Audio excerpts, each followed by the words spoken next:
You know, there's something to be said about the lifestyle of a hermit sim, and that is, it sucks. I mean, what is there to do besides meditate among the swamp grass and abandoned cars? You've had enough, and you need to get out of there. So just hop on over to your trusty old computer and get a moving date set because you're about to leave the middle of nowhere for the outskirts of somewhere. You're heading to the city of Bridgeport.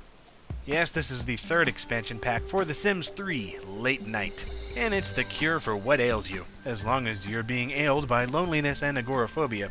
While you can go out on the town in The Sims 3, and even do so late at night, I might add, it's just not the same, and unless you get TS3L in, you'll be SOL. In order to access most of the features of Late Night right away, you'll either want to start a new game in Bridgeport or move your sim from their old neighborhood to the new one. Once you do, you'll be greeted by bridges, high rises, and dive bars galore, followed by intermittent yet certain snobbiness. There's a crap ton of changes, so we'll get right to it.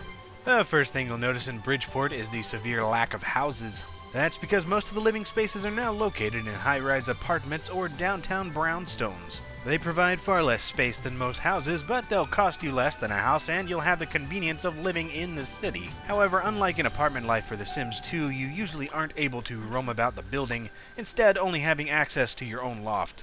You'll also get a nice bit of privacy living in a penthouse since the only access is by elevator, and you can pick who comes in the building by way of a ground floor buzzer system. Inevitably, you'll soon bore of the reclusive living quarters and want to explore downtown. Living in the city, you'll have virtually no need to own a car, so you can walk, bike, or take taxis as always. But there is also a subway system for public transportation, which acts like a fast travel teleport between stations. From the street, you'll be able to access the new enterable venues: bars, dance clubs, and high-end lounges.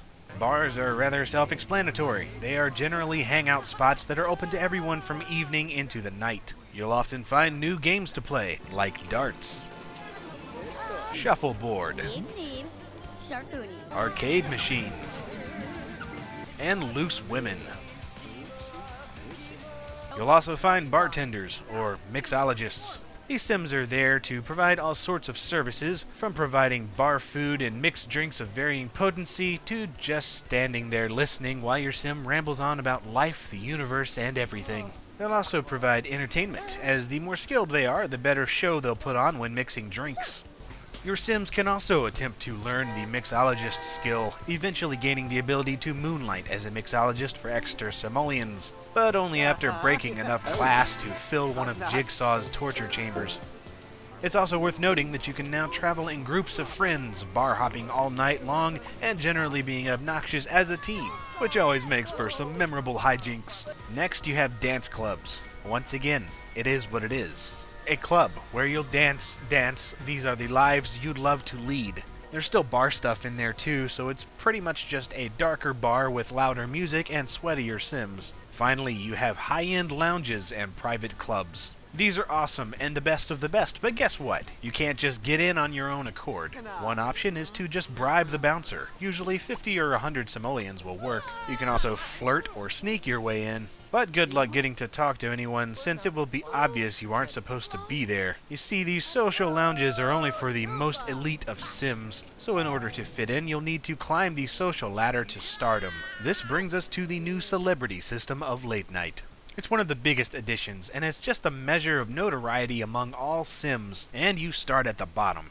In order to gain admittance into the exclusive clubs, and especially the VIP sections, you will need to be famous. This can be achieved in a variety of ways, from simply climbing the career ladder and slowly gaining fame, which works very well with the film, music, and sports careers, or befriending celebrity Sims of higher rank than you, which is displayed in stars out of 5. And of course, just being filthy, stinking rich will do wonders. They won't let you in? You buy the club, then see what they say.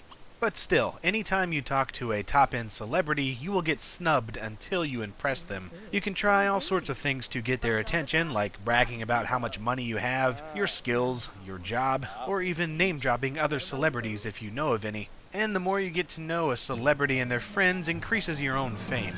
Eventually you'll be recognized all over the place, with Sims begging to talk to you, wanting autographs, taking cell phone photos, and of course the paparazzi will be out and always watching, delving into your private life and generally making you miserable. You can still go a little crazy, but just keep your panties on. How you react to all this attention will determine how you're perceived around town, with you getting free stuff and open entry to clubs at your peak, to being ridiculed, being taken to court, and pasted all over the tabloids at your lowest. Slow to climb, quick to fall. Becoming a superstar athlete or actor are the most obvious ways to gain fame, and those careers have been expanded to allow for just that.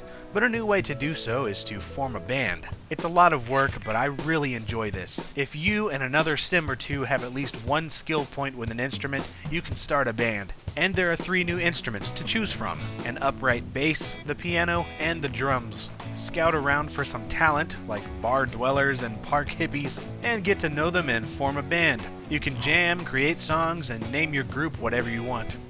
Eventually you'll get gigs and side projects and fame and money, and it's all good from there. Eventually you'll register as self-employed and make enough bank to live off of quite comfortably. Kicking back in the clubs, totally not getting high in the VIP lounge with the new Simlish hip-hop music blaring. Just watch out for the green bubbles, man. And all of this gets thrown for a loop a little bit with the final main addition, Vampires. The game seems to want you to think that they're uncommon sims, but within the first minute of playing the game, one came knocking on my door, promptly prompting the hunted moodlet to appear. Yes, these are vampires in the classic sense. They hate sunlight and garlic, have superpowers, and lust for blood. And there's not a sparkle in sight, thank goodness. They do require permission to feed though, so not everyone will become vampires unless they want to. Just get to know a vampire a little bit and then grant them the ability to either feed on you or even become a vampire yourself. You'll get this totally metal animation, and in a day or two you'll turn into a vampire, complete with a new skin tone, fangs, and evil eyes, and yes, superpowers. As a vampire, you can enter Sims' minds, doing things like reading their thoughts or influencing them to like you.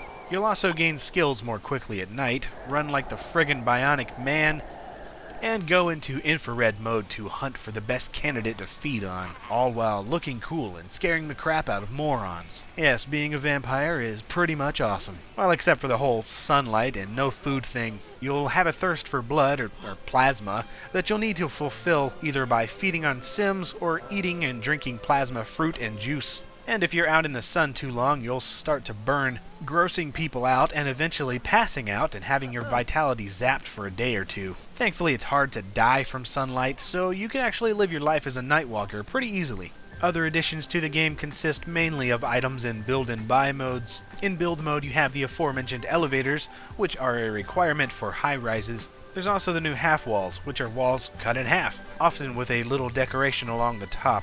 In the decks and foundation section, you now have platforms, which are nice for separating a section without requiring stairs. There are also, hey, whoa, there's a urinal in an art gallery. How convenient. There are also curved pools and the addition of fountains and spouts, which are pretty cool, but there's still no freaking diving board. However, hot tubs have finally returned, and yes, you can go skinny dipping. And yes, you can woohoo in them.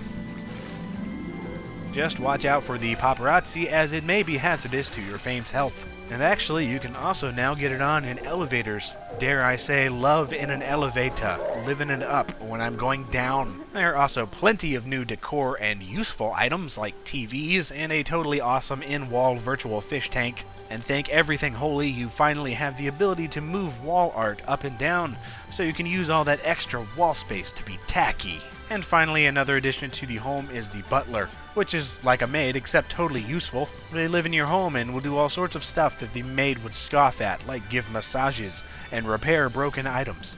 The final additions are clothing and create a sim options. At long last, the oft-requested breast and muscle tone sliders are here, allowing for totally ripped dudes. And totally unrealistic ladies. Seriously. You end up with lots of Sims running around with Lara Croft syndrome, and frankly, it's needlessly distracting, although it fits right into the fakeness factor of the celebrity lifestyle. Also, you can now simply choose your Sim's lifetime wish instead of having to pick it based on your traits. There of course are new traits to match the new features of the game, and there's now astrological signs which have been brought back from previous games, which is used for extra compatibility or something, I don't know. And as you'd expect, there's all sorts of new apparel for men and women in pretty much every category, but especially in regards to clubbing attire. And much of it's actually pretty cool for once, except for the stuff that's not. So is Late Night for The Sims 3 worth buying? As always, the suggested price by EA is $40, and you get a few piddly items for registering the game online. But, and this is a first for me, I have to say that there is no question that Late Night is worth buying. It is absolutely worth getting, even at its full price. The amount of new things that you get that are actually fun and useful is superb. Unlike previous expansions, this one really just focuses on expanding the main Sims experience, and lets you do whatever you want with it, and it seems like there's something for everyone. So if you're a fan of The Sims 3 and have left the game alone for a while, make the game worth playing again, and go out and grab Late Night.